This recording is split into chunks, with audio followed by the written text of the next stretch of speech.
Bonjour, bienvenue à la barque de Pierre. Oui, la barque de Pierre. Aujourd'hui, j'aimerais revenir à mon premier nom de chaîne YouTube, car c'était plus profond et puis les gens ont de loin préféré ce nom que SwissGuard que je voulais utiliser pour consolider tous les comptes. Alors, bienvenue à la chaîne de la barque de Pierre. Aujourd'hui, j'aimerais offrir une vidéo réponse à la vidéo réponse que la chaîne Tradition Orthodoxe a fait à ma vidéo sur l'orthodoxie condamnée, l'orthodoxie 7 conciles, condamnée par le 7e concile œcuménique. Je vais simplement dire que si jamais Tradition Orthodoxe répond à cette vidéo, je ne vais pas offrir une vidéo réponse à une vidéo réponse à une vidéo réponse, ça n'aura pas de fin. J'ai d'autres projets à faire qui pressent, alors je vais faire une courte vidéo simplement pour expliquer pourquoi ça ne tient pas la route et pourquoi la vidéo que j'ai faite tient très bien la route et que les orthodoxes devraient suivre la vraie foi orthodoxe qui est 21 conciles.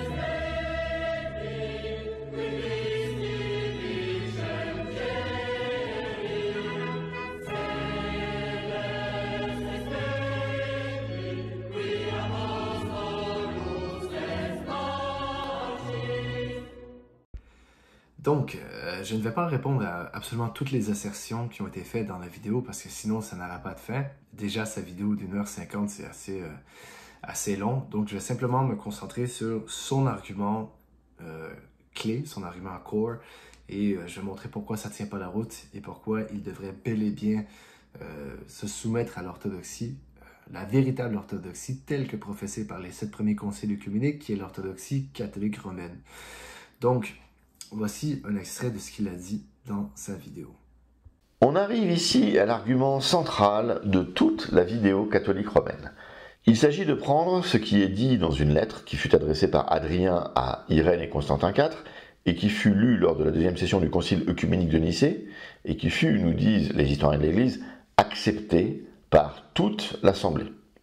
Et comme on va le constater, cette lettre a un contenu papiste indéniable, tout à fait étranger à la vision orthodoxe synodale de l'Église, lui substituant une vision pyramidale romaine que nous connaissons bien depuis un millénaire. Et l'argument de la vidéo que nous réfutons est donc le suivant. Si, dans un concile œcuménique, donc avec l'autorité suprême dans la vision orthodoxe, un document établit clairement l'ecclésiologie qui sera affirmée plus tard au concile romain Vatican I, alors vous autres orthodoxes, si vous voulez être cohérents avec ce que vous affirmez, à savoir votre obéissance aux 7 conciles œcuméniques, eh bien vous devez accepter la vision romaine de l'Église, car celle-ci est conciliaire. L'argument est habile. Mais ce qu'on ne nous dit pas ici est que pour certains historiens, la lettre fut jugée illisible en l'état et expurgée des passages en question, et que ne fut conservée que la partie acceptable et relative à la validité des icônes. Car, je le rappelle, le sujet du concile œcuménique en question était principalement la validité des icônes, et certainement pas l'ecclésiologie et la vision romaine de celle-ci. Et cela, le youtubeur catholique se garde bien de nous le dire, de façon à ce que tout un chacun ait tous les éléments pour faire un choix éclairé. Il existe, par exemple, de nombreuses différences entre la version grecque et la version latine, qui laissent justement à penser à un retravail ultérieur, qui jette tout un doute sur le document qui fut réellement lu à Nicée en 787. L'honnêteté commandait de le préciser. Bon, pour ceux qui ont écouté la vidéo que j'ai faite avec attention, avec un cœur charitable et pas simplement en mode c'est de la foutaise, qui l'ont vraiment écouté et porté attention aux arguments, premièrement, ils vont voir qu'il y a 2 très gros mensonges ici. Premièrement, le youtubeur orthodoxe va dire que je n'ai jamais dit qu'il y avait une version grecque qui n'avait pas les prérogatives romaines à l'intérieur. Donc ça, c'est le premier mensonge et je vous mets la preuve ici. La deuxième, il y a certains sept conciles qui ont pris la mode de contester l'authenticité et dire c'est une falsification. On a une traduction grecque qui n'a pas certaines prérogatives romaines là-dedans. Et le deuxième mensonge, c'est que la chaîne orthodoxe, sept conciles, semble dire que je n'ai jamais dit que c'était un concile qui n'était pas là pour définir une ecclésiologie papiste, mais bien pour renverser la crise iconoclaste. Donc, ça, elle dit que je n'ai jamais dit ça, mais c'est faux. Regardez ici, je l'ai clairement dit. J'ai lu les actes de Nicée 2 par Father Richard Price. Je me suis rendu compte, hey, attends, il y a des choses, évidemment, il y a toujours des ambiguïtés, hein, parce que, par exemple, c'est un concile, Nicée 2, qui a été appelé pour renverser, si on veut, Hieria, que le pape n'avait jamais voulu signer, qui se voulait œcuménique. Bon, sur ces petites précisions, allons maintenant à l'argument. Tradition orthodoxe va dire que dans la lettre d'Adrien à l'impératrice Irène, il y a clairement des prérogatives romaines qui sont tout à fait inacceptables pour un orthodoxe et qui contredit la vision orthodoxe sept conciles synodale. Maintenant, ce qu'on ne vous a pas dit, c'est qu'en fait, disons qu'on concède le point. Ce n'est pas le cas. J'ai lu un peu les arguments de la scolastique et effectivement, en fait, on ne peut pas arriver avec le mensonge que les Grecs ont falsifié la lettre en latin pour la traduire en grec en enlevant tout ce qui était inacceptable pour eux, alors que les légats sont là, les légats... et il y a d'autres gens qui parlent latin et grec et qui entendent les deux versions en grec et latin qui ne corroborent pas. Ça ne marche pas. Il a souligné les arguments, en fait, avec Photius et Nicolas Ier, qui sont tout à fait cohérents, selon moi, avec le fait que les Grecs étaient au courant des versions latines, car elles ont été lues durant le concile et acceptées dans son intégrité, et la version grecque qui a été traduite était bel et bien celle-là. Mais bon. La lettre qu'Adrien a écrite à Tarasios, elle, même dans la version grecque, que tout le monde est d'accord, qu'elle est authentique et non falsifiée dans cette partie-là, est encore inacceptable pour les orthodoxes sept conciles. Ok, écoutez-moi bien. Si tradition orthodoxe dit que la lettre à l'impératrice Irène est inacceptable pour eux et qu'elle a été acceptée par le concile, mais une version falsifiée, ben, la lettre à Tarasios, en fait, elle a été lue dans son intégrité avec un contenu qui est trop papiste encore pour les orthodoxes sept conciles. Elle a été acceptée par tout le monde à l'unanimité. Tout le monde, tous les évêques se sont levés unanimement, un à un, en disant cette lettre est orthodoxe. Donc là, on a un sacré problème. Et je vais vous relire une partie de ce qu'on a lu dans ma vidéo. Que toutes les mauvaises herbes soient déracinées de l'Église et que s'accomplisse la parole de notre Seigneur Jésus-Christ, les portes de l'enfer ne prévaudront pas contre elles. Et tu es Pierre, et sur cette pierre je bâtirai mon Église. Je te donnerai les clés du royaume des cieux. Tout ce que tu lieras sur la terre sera lié dans les cieux, et tout ce que tu délieras sur la terre sera délié dans les cieux. Son siège rayonne comme une primauté dans le monde entier, et il est le chef de toutes les églises de Dieu.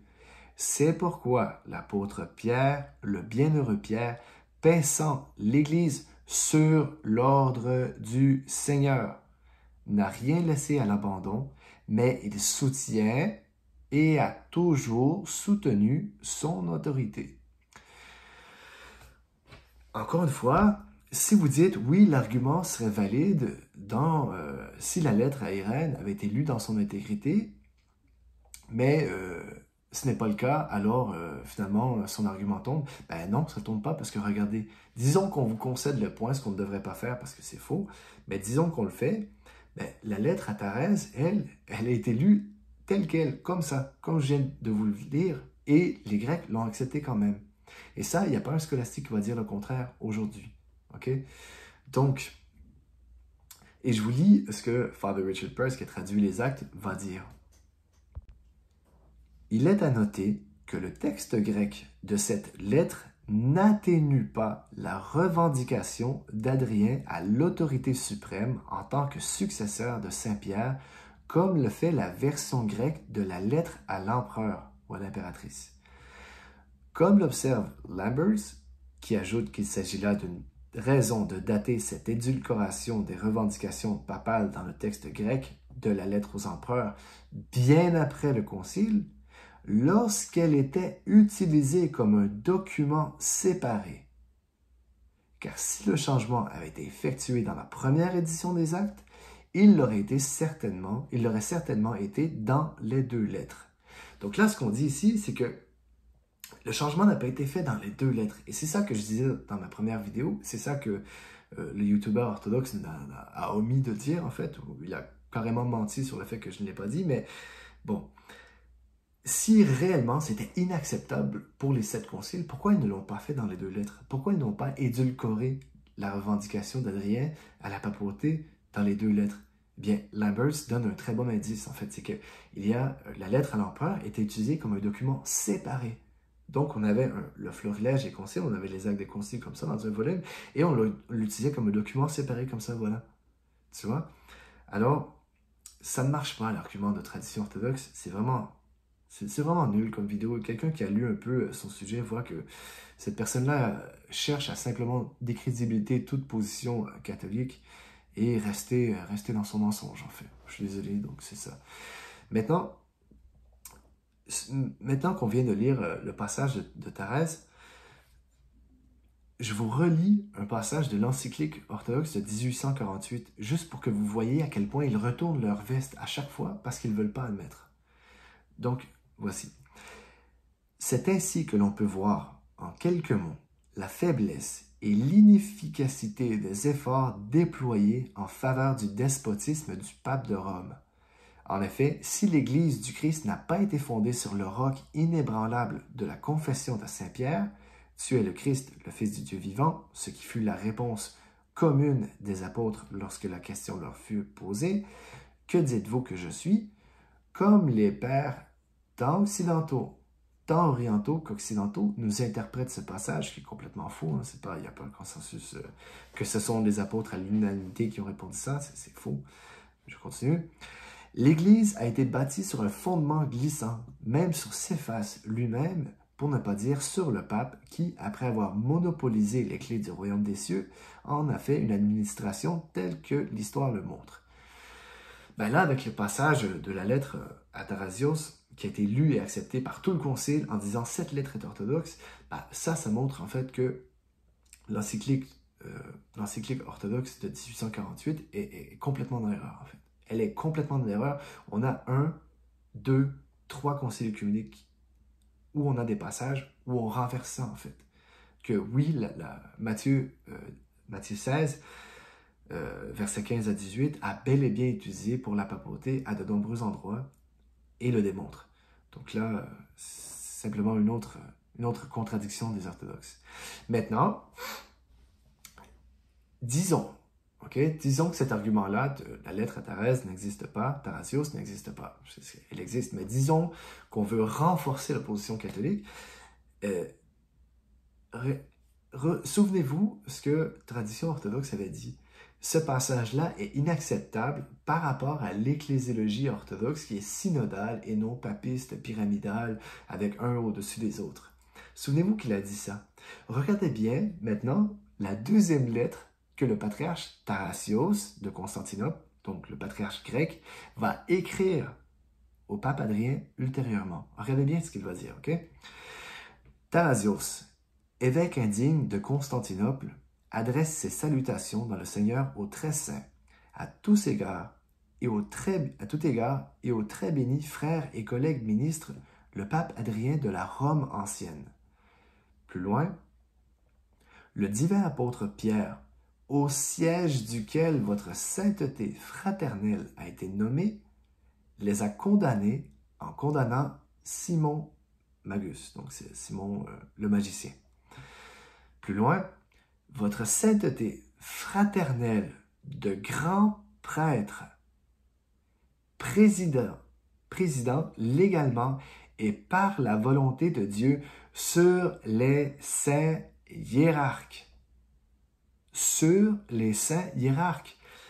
Le pape de Rome préside sur les saints hiérarques. Et lorsque Tarasios parle des hiérarques, il parle des patriarches, en fait. Donc, il dit, il préside par-dessus les patriarches.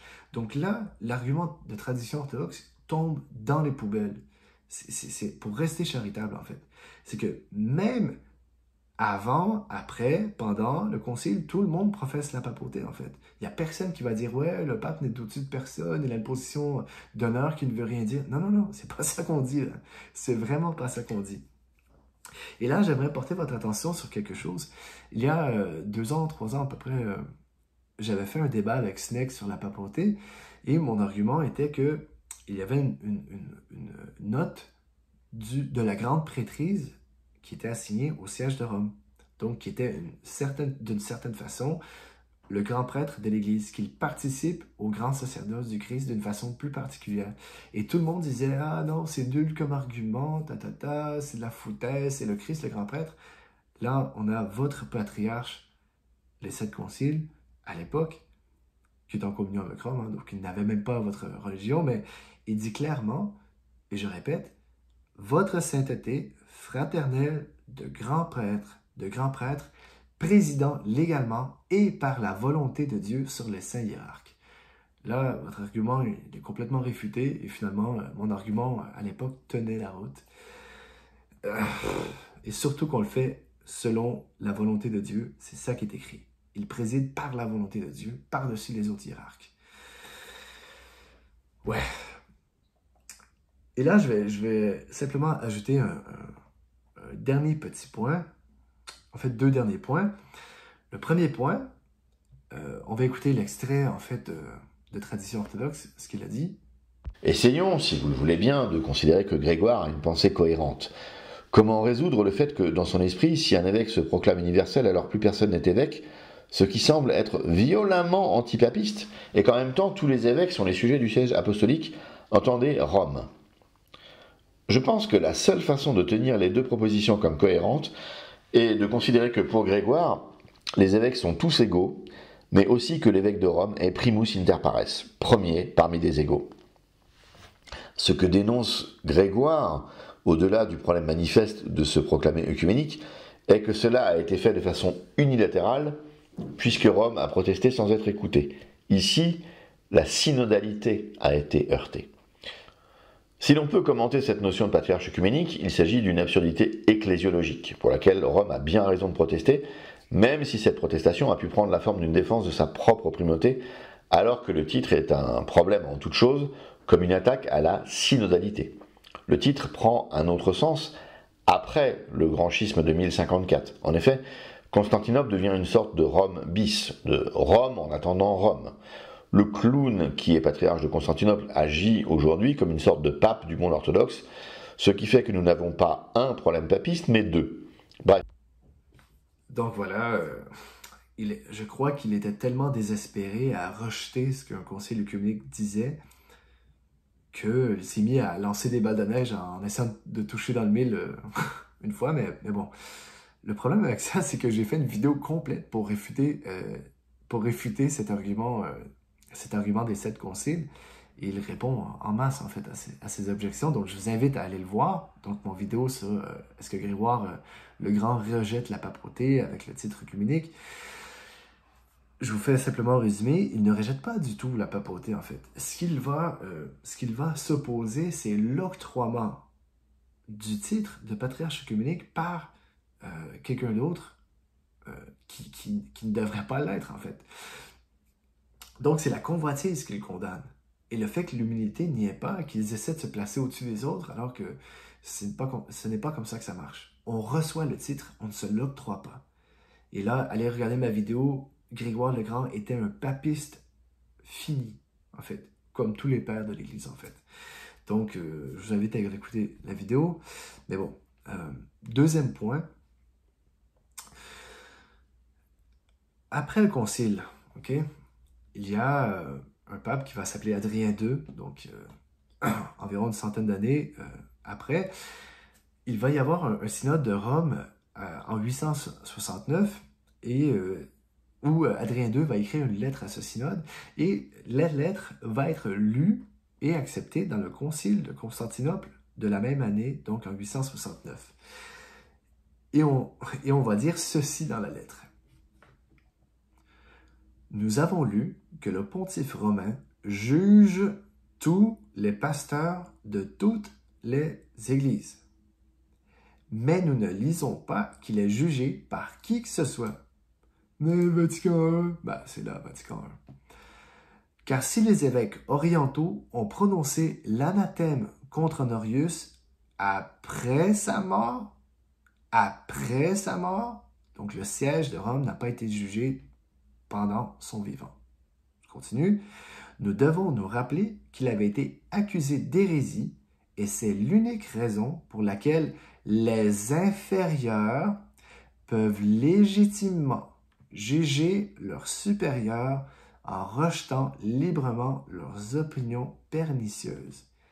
Et pourtant, aucun patriarche, aucun évêque n'aurait jamais pu prononcer contre lui si le pontife statuant sur ce même siège primatial ne leur avait pas préalablement donné l'autorisation. Je relis, ne leur avait pas préalablement donné l'autorisation. Donc, ce qu'on dit ici, en fait, c'est que si Rome ne donne pas l'autorisation de juger quelqu'un qui est supérieur par un inférieur, eh bien, ça n'a aucune force. Ils n'ont pas l'autorité de le faire. Et ça, encore une fois, ça renverse totalement l'ecclésiologie innovatrice des 7 conciles où tout le monde est égal, tout le monde fait ce qu'il veut dans son coin, il n'y a pas d'autorité supérieure. Ça ne marche pas. OK? Là, j'aimerais vous montrer un extrait, en fait, du vidéo de tradition orthodoxe qui m'a un peu troublé, parce que j'ai trouvé que c'est un petit manque de charité, mais en même temps, ça expose en fait leur incohérence. Donc voici. C'est très bien que le catholique romain ait mis cette déclaration du patriarche de Constantinople, Bartholomée. Cela nous permet de préciser, pour ceux qui découvriraient notre chaîne, que nous considérons ce patriarche totalement hérétique, hors de l'Église et particulièrement dangereux pour les chrétiens orthodoxes sincères. Le seul débat qui existe sur lui aujourd'hui est de savoir s'il s'agit du pire hérétique ou s'il y a pire que lui. Notre chaîne promeut le rejet radical et absolu de toute forme d'œcuménisme, puisque c'est cela la tradition des pères, et parce que le droit canon prohibe les prières en commun que la pratique de l'œcuménisme encourage. Il ne s'agit pas de ne pas discuter ou échanger, bien entendu. Augustin parlait avec Pélage, mais ils ne priaient pas ensemble, et échangeaient des arguments théologiques pour éclairer le troupeau. Nous appartenons à ce qui est appelé la vraie orthodoxie, qui rejette aussi bien Moscou que Constantinople, et donc il ne s'agit pas de géopolitique, il ne s'agit pas de culture, d'histoire profane, mais bien de foi. Donc là, c'est assez spécial comme position, c'est que finalement, il n'est ni en communion avec Moscou, ni en communion avec Rome, et pourtant s'octroie le titre d'orthodoxe, ce qui est assez intéressant comme position. Mais bon, c'est simplement pour vous montrer qu'ils sont prêts à tout, en fait, pour ne pas admettre leurs erreurs.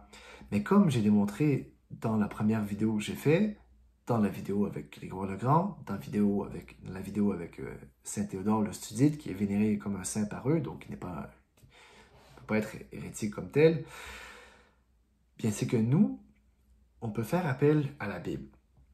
On peut faire appel aux pères latins, grecs, syriaques. On peut faire appel aux conciles régionaux. On peut faire appel aux conciles œcuméniques. On peut faire appel aux saints, à une quantité infinie de saints. C'est incroyable la quantité de saints qui ont l'ecclésiologie papiste.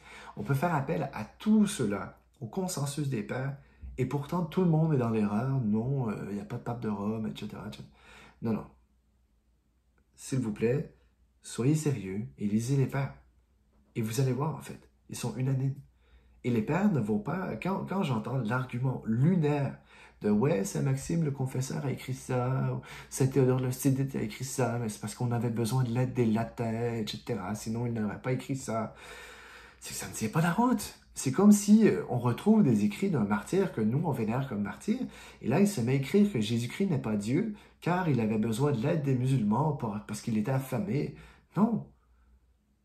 On professe la foi du début de notre baptême jusqu'à la fin de notre mort, sans déroger ni à gauche ni à droite. ni à droite. On ne commence pas à écrire des hérésies car on a besoin de l'aide de Rome. Ça ne tient pas la route. Un saint ne peut pas écrire des hérésies parce qu'il a peur pour sa vie ou parce que sa nation a besoin d'aide, ils sont affamés, ça ne marche pas. Donc, voilà. Et croyez-moi, s'il y avait des pères qui disaient clairement, sans ambiguïté, le pape de Rome n'a aucune juridiction sur les autres, ou un concile œcuménique qui dirait carrément, clairement, explicitement, le pape de Rome n'a aucune juridiction sur les autres, les orthodoxes cette concile vous la bombarderaient partout et vous la rappelleraient à tous les jours de votre vie. Mais savez-vous quoi? Ces passages-là n'existent pas. OK? Ces passages-là n'existent pas.